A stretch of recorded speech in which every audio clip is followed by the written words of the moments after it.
प्यारे दोस्तों, एक छोटा सा बच्चा जिसकी उम्र 7-8 साल की थी, वो एक आम के पेड़ के नीचे हमेशा खेलता कूदता रहता था। बागीचे में कई पेड़ थे, लेकिन वो खेलता था तो उसी आम के पेड़ के नीचे। जब तेज धूप होती, थक जाता, वो उसी आम के पेड़ के नीचे सो जाता जिसके नीचे वो खेला करता था। ऐसा करते करते जैसे उसकी उम्र 11-12 साल की हुई, उसकी दोस्ती आम के पेड़ से हो गई। आम का पेड़ जब भी वो पेड़ के ऊपर चढ़ता, अपनी टहनियों को झुका देता। जब भी उस आम के पेड़ पर फल निकलते, सबसे पहले वो फल उस बच्चे को देता जिसकी उम्र 10-12 साल की थी। उस पेड़ को भी बहुत अच्छा लगता, हरा भरा पेड़। वो बच्चा भी बहुत खुश होता, रोज आता खेलने के लिए, और वो पेड़ भी उस बच्चे के आने की राह देखता रहता। ऐसा करते करते जैसे ही 18-20 साल का वो बच्चा यानी कि एक नौजवान हुआ, एक दिन उसने आना बंद कर दिया। पेड़ रोज राह देखता, लेकिन वो नौजवान नहीं आता। एक दिन एकाएक वो नौजवान यानी कि जो बच्चा नौजवान हो चुका था, वो आया। ये देख करके पेड़ बहुत खुश हुआ। पेड़ ने कहा कि बेटा, तुमने आना क्यों बंद कर दिया? उसने कहा कि मेरी नौकरी नहीं लग रही है, पैसों का बहुत अभाव है, और मैं बहुत ही इस समय ख़राब स्थिति में हूँ, इसलिए मैं तुम्हारे पास खेलने के लिए नहीं आ पाता हूँ, और अब मैं बड़ा हो रहा हूँ, मेरे पास उतना वक्त नहीं होता। पेड़ ने मुस्कुराते हुए कहा, कोई बात नहीं, मेरे पेड़ के ऊपर इतने ढेर सारे आम हैं, मैं अपनी टहनियों को झुका देता हूँ, अपनी डालियों को नीचे कर देता हूँ। आम तोड़ो, जाओ बाज़ार में बेचो और अपनी ज़रूरतें पूरी कर लिया करो। उस नौजवान ने यानी कि उस छोटे से बच्चे ने, जो बड़ा होकर के नौजवान हुआ था, उसने सारे फल तोड़े, गया बाज़ार में, अच्छे खासे पैसे उसे मिले, और जब पैसे मिले फिर वो अपनी दुनियादारी में भूल गया उस पेड़ को। फिर वो पेड़ रोज़ राह देखता कि शायद आज आ जाए, आज आ जाए। लेकिन जब 3-4 साल बीते, एकाएक एक दिन फिर वही नौजवान आया, और उसने पेड़ से कहा कि मैं आपके पास इसलिए नहीं आ पाता कि मेरे पास अब वक्त नहीं होता, मेरी शादी हो गई है, मेरा भी एक छोटा सा बच्चा है। पेड़ ने कहा कि कोई बात नहीं, अब क्या परेशानी है? उसने कहा कि गृहस्थी के लिए पैसे इकट्ठे नहीं होते। पेड़ ने कहा कि अभी भी मेरे पास इतने आम हैं कि तुम तोड़ लिया करो, हर रोज़ तोड़ो और अपनी गृहस्थी चलाओ। उस नौजवान ने आम तोड़े और उन आमों को तोड़ करके बाज़ार में बेचा। अच्छा खासा उसे पैसा मिला, और जब उसकी दुनियादारी चलने लगी, यानी कि उसका गृहस्थ जीवन जब सुख के साथ चलने लगा, वो उस पेड़ को भूल गया। वो पेड़ रोज़ राह देखता, लेकिन वो नौजवान नहीं आता। एक दिन एकाएक जब कई साल बीत गए, जब वो नौजवान यानी कि वो बच्चा जो नौजवान हुआ था, अब वो भी वृद्ध हो चुका था, वो उस पेड़ के पास आया। उसने देखा कि कुछ गांव के लोग उस पेड़ की सारी डालियों को काट रहे थे, सारी टहनियों को काट रहे थे, और उस पेड़ की हालत ये हो गई थी कि सिर्फ एक उसका मूल आधार यानी कि पेड़ का जो मूल आधार होता है, बेस, वही बचा रह गया था। ये देख करके उसे थोड़ी तकलीफ़ तो हुई, लेकिन जब गांव के लोग जाने लगे तो वो आया और फूट फूट करके उस पेड़ के पास रोने लगा।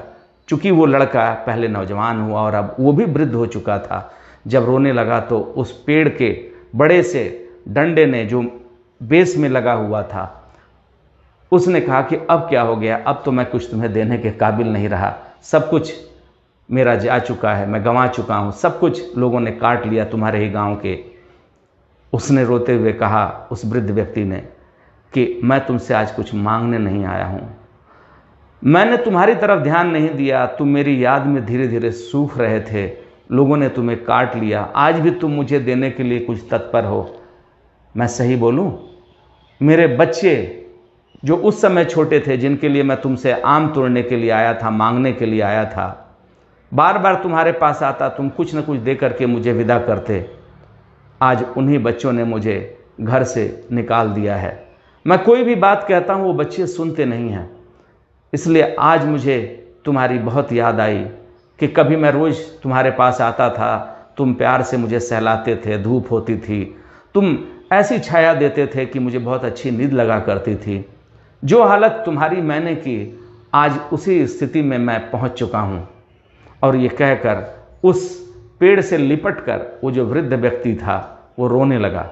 जब वो रोने लगा तो वो पेड़ अंदर अंदर थोड़ा पसीज सा गया, उसे प्यार उमड़ने लगा। वही प्यार चूँकि वो बचपन से उसके पास आता था, जब वो एक अच्छा खासा नौजवान पेड़ था, उस समय जो प्यार उमड़ता था वही प्यार उस पेड़ के अंदर उस बूढ़े व्यक्ति के लिए उमड़ने लगा। और देखते देखते छोटी छोटी नए नए पंखुड़ियाँ उसके अंदर निकलने लगी, टहनियाँ निकलने लगी छोटी छोटी, कुछ कोपलें खिलने लगी और वो धीरे धीरे फिर से हरा होने लगा। बगल एक नौजवान हरा पेड़ था। उसने कहा कि अरे ये क्या, कल लोग काट करके तुम्हें ले गए गांव वाले, तुम्हारी टहनियाँ, तुम्हारे ये सारे डंठल, तुम्हारी डालियाँ, फिर से तुम खिलने लगे। तो उस बूढ़े पेड़ ने, उस सूखे पेड़ ने कहा कि मुझे देख करके हंसो मत, मैं खुश हूँ कि जाते जाते भी मैं इन गांव वालों को कुछ दे के जा रहा हूँ।